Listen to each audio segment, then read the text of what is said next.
ఈరోజు క్యాబినెట్లో మేము తీసుకున్న డిసిషన్ జూన్ 1వ తారీఖు నుంచి ఫేర్ ప్రైస్ షాపుల ద్వారానే పీడిఎస్ రైస్ లబ్ధిదారులందరూ కూడా చేరవేసే విధంగా నిర్ణయం తీసుకున్నాం. దీంతో పాటు 65 సంవత్సరాల కన్నా ఎక్కువగా ఉన్న వయసులో ఉన్న వృద్ధులకు, అదేవిధంగా దివ్యాంగులకు డోర్ డెలివరీ జరిగేటట్టు ఈరోజు ఒక నిర్ణయం తీసుకున్నాం. ఈ ఫేర్ ప్రైస్ షాప్స్లో కూడా మేము కొత్త యాప్ డిజైన్ చేసాం.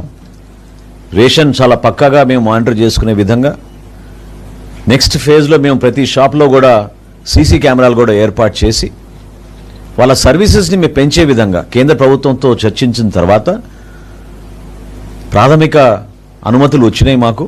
ఈ ఫేర్ ప్రైస్ షాప్స్ని చిన్న చిన్న కిరాణా షాపులుగా వాళ్ళు కూడా వ్యాపారం చేసుకునే విధంగా గిరిజన ప్రోడక్ట్స్ కానివ్వండి, కేంద్ర ప్రభుత్వం అందించే ఈ భారత్ ప్రోడక్ట్స్ని ఈ షాపుల ద్వారా మేము వినియోగదారులకి తక్కువ రేటుకు తీసుకొచ్చే విధంగా ఒక నిర్ణయం తీసుకున్నాం.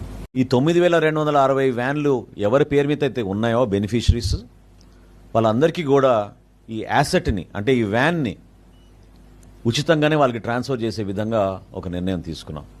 ఎందుకంటే వాళ్ళ లైవ్లీహుడ్ కూడా ఎఫెక్ట్ కాకూడదు.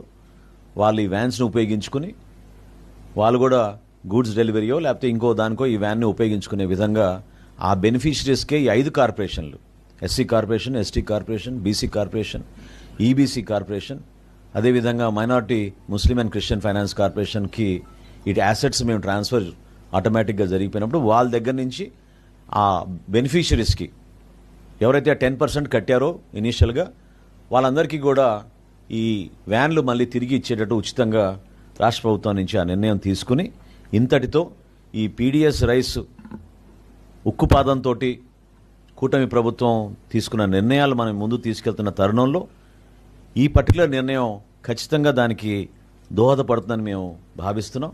కొంతవరకు మేము దీని ద్వారా ఈ రైస్ డైవర్షన్ ఖచ్చితంగా ఆగుతుందనే ఒక నమ్మకంతో ఈ కార్యక్రమాన్ని ఈరోజు తీసుకొచ్చాం.